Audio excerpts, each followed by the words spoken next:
untuk pemakaman di tempat ini.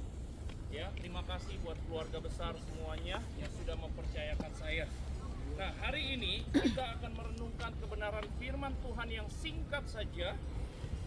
Saya mau kita semua sama-sama membuka Alkitab kita dari Yohanes 14 ayat yang ke-1 sampai dengan ayat yang ke-3.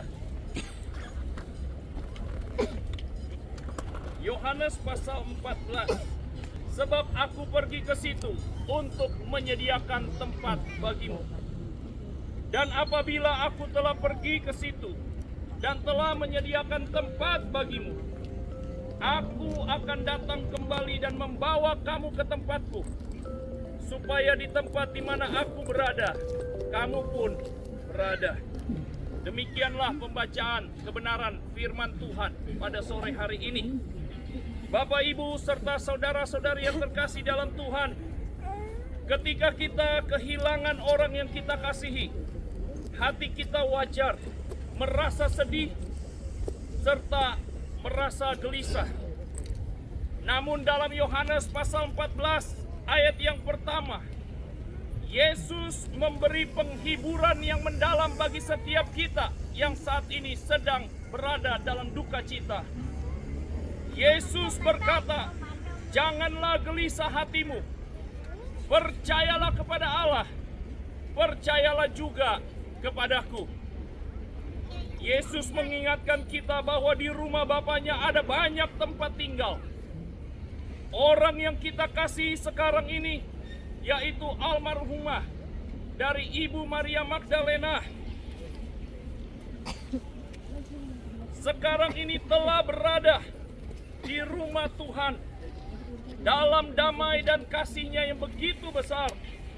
Yesus tidak hanya pergi untuk menyediakan tempat, tetapi Ia juga berjanji akan datang kembali untuk kedua kalinya, membawa kita semua ke tempat yang sama dengan almarhumah.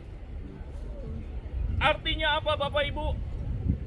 Kematian bukanlah sebuah perpisahan selamanya. Sebagai keluarga dan jemaat, kita boleh bersukacita dalam pengharapan yang pasti suatu hari nanti kita akan bertemu kembali di dalam rumah Bapa di sorga. Amin. Di sorga nanti, di mana tempat itu tidak ada duka, tidak ada ratap tangis, bahkan tidak ada rasa sakit. Kalau saat ini almarhumah Ibu Maria Magdalena sudah merasakan sukacita karena tidak ada lagi rasa sakit yang dialaminya. Dengan tubuh yang baru, dia sudah bersama-sama dengan Yesus di surga. Amin. Oleh sebab itu, marilah saat ini sebagai hamba Tuhan, saya mengingatkan kepada setiap kita, kita harus sama-sama saling menguatkan hati, saling menopang, dan terus hidup setia di hadapan Tuhan, sambil menantikan pertemuan yang abadi.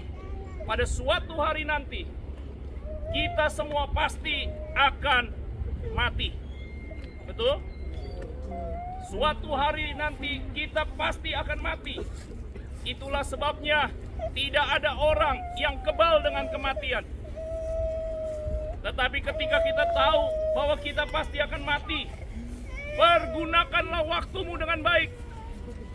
Sehingga seperti apa yang diteladani oleh Ibu Maria Magdalena, dia sudah mengakhiri pertandingan yang baik. Dia sudah memelihara imannya sampai pada titik akhir, di mana saat ini Ibu Maria Magdalena sudah melihat kita dari surga, dan dia melihat dengan penuh sukacita. Amin. Untuk itulah kepada para keluarga, teguhkanlah hatimu. Jangan gelisah, jangan takut. Sebab kehilangan hari ini bukanlah untuk selama-lamanya, tetapi hanya untuk sementara. Ingat dengan baik bahwa kita akan berjumpa kembali dalam pertemuan kekal di sorga nanti. Oleh sebab itu, mari saat ini kita benar-benar menjaga hidup kita kudus dan setia di hadapan Tuhan. Jangan ada lagi dosa di dalam kehidupan kita. Seperti apa yang tadi saya sudah katakan dalam ibadah penutupan peti, bahwa Ibu Maria Magdalena, dia berjuang terus untuk tetap mempertahankan hidupnya di dalam iman kepada Tuhan Yesus. Amin. Sampai pada titik akhirnya, ketika saya mendoakan Ibu Maria Magdalena melalui video call di Rumah Sakit Gatot Subroto, terakhir nafasnya sudah ngap-ngapan. Saya mendoakan beliau sampai pada titiknya 5-10 menit kemudian dia dipanggil Tuhan. Artinya dia sudah menyelesaikan segala sesuatu. Dia sudah menyelesaikan pertandingan imannya dengan baik. Dan hari ini saya percaya sebagai hamba Tuhan bahwa Ibu Maria Magdalena sudah bersama-sama dengan Tuhan Yesus di surga. Amin. Mari semua kita diingatkan melalui peristiwa duka cita hari ini. Ini hanya sementara, tetapi ke depannya kita akan berjumpa kembali di surga dengan penuh sukacita. Untuk itulah, mari tetap pertahankan iman. Jangan pernah goyah. Apapun tantangan yang ada, seperti apa yang sudah diteladani oleh Ibu Maria Magdalena, walaupun dalam keadaan sakit, dia tetap setia sampai akhir. Mari sebagai sahabat, kerabat, keluarga, baik saudara, kita harus tetap mempertahankan iman kita di hadapan Tuhan. Amin. Mari kita berdoa. Bapa di surga, berikanlah penghiburan kepada kami.